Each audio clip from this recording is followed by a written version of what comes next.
Ahlaki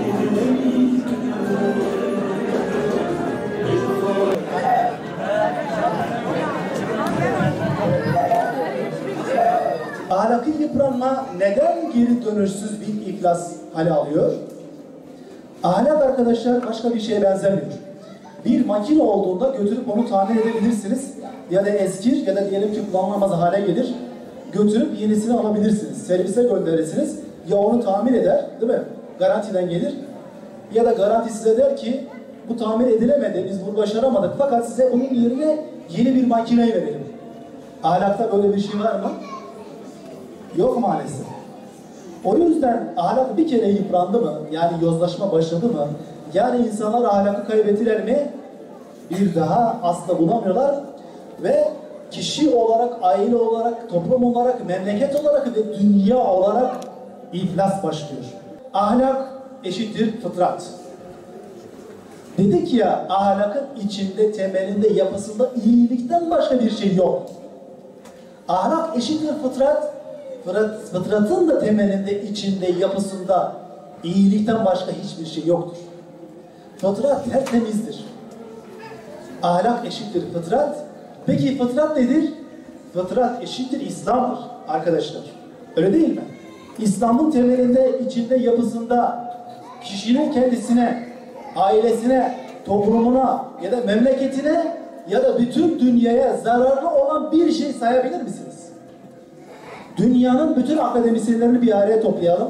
Hepsine soralım. Dünyanın kendisine güvenen en zeki akademisyenleri toplayın. Topladığınız akademisyenler de Müslüman olmasın. Hepsi gayrimüslim olsun. Hepsini toplayın ve onlara deyin ki dünyayı dolaşın, gezin, görün. Sonra da oturup eski okuduklarınızı toparlayın. İsterseniz araştırma da yapın. İslam dininde insanın kendi şahsına, ailesini de toplumuna zarar verecek bir emrini söyleyin. İslam'ın emrettiği şeyin bir tanesini gözlerin deyin ki bu insana zararlıdır. Size cevap veremezler. Var mı böyle bir şey İslam'da? İslam neyi emretmişse tamamen insanların faydasına ve yararına. Pekala, aynı akademisyenlere şu soruyu sorun. Deyin ki, bana İslam'ın yasakladığı şeylerden bir tanesini söyleyin ki kişinin kendisine, ailesine, toplumuna, memleketine ve dünyaya bir faydası olsun. Onu sayabilirler mi? Hayır.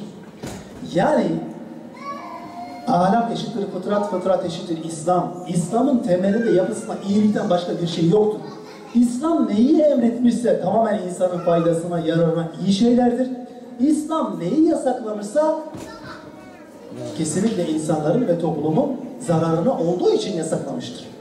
Rabbimiz bizim fıtrat üzere kalmamızı talep ederek biz mümin kulları insanoğluna şöyle bir hitapta bulunuyor. Ya eyyuhannas, ey insanoğlu, ey beni Adem, ey ibadım. Kulu mimma fil ardi halalan tayyiba. Yeryüzündeki Rabbinizin sizin için halk etmiş olduğu yiyeceklerin, taamların temiz olandan değil, yani fıtrat üzerinde kalacak şekilde bundan istifade edin. وَلَا تَتَبِعُ خُطُوَاتِ الشَّيْطَانِ. Sakın ha sakın şeytanın adımlarına uymayın. Şeytanın sizin için çizmiş olduğu yola sülûk etmeyin. O yola sapmayın. اِنَّهُ لَكُمْ عَدُوٌ مُب۪ينٌ. Şüphesiz ki o sizin için apaçık bir düşmandır.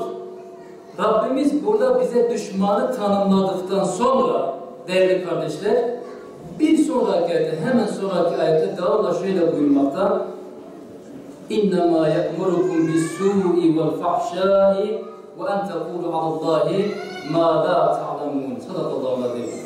O düşmanınız, dikkat edin, o düşmanınız size şunu emreder: اِنَّمَا يَأْمُرُكُمْ بِالسُّوءِ وَالْفَحْشَاءِ.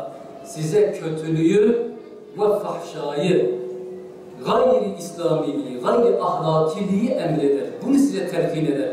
Aman ha aman, düşmanınızı iyi tanıyın. Onun sizin için oluşturmuş olduğu, sizin için oluşturduğu tuzaklara düşmeyin. Bu konuda o sizin düşmanınızdır. Size kötülüğü emreder, size fahşayı emreder. Ve Allah hakkında da, Rabbiniz hakkında da sizin aslında bilmediği şeyi söylemenizi emreder. Sakın ha sakın bu yola düşmeyin. Bu şu demektir değerli kardeşler. Şeytan imtihanı kaybettiği andan itibaren Allah Teala'nın kulları içerisinin güya kendisinin hidayetine sebep olduğunu öne sürdüğü, iddia ettiği Hazreti Adem ve Adem oğullarını da kendisine yoldaş kılmak, kendisiyle beraber cehennem ateşlerinden yakmak için böyle bir mücadele veriyor. Ve bu mücadele bugüne kadar devam etmiş, insanoğlunun son nefesine kadar da devam edecek değerli kardeşler. Peki, bu konuda bizim yapmamız gereken ne? Rabbimiz bizden bu konuda ne istiyor? Bir tarafta Allah Azze ve Celle insanoğlunu ilahi bir fıtrat üzere, ilahi bir anlayış üzere olmasını isterken şeytan kendisine tabi olmuş şeytani bir topluluk ihdas etmeye çalışır. Böyle bir mücadele verir.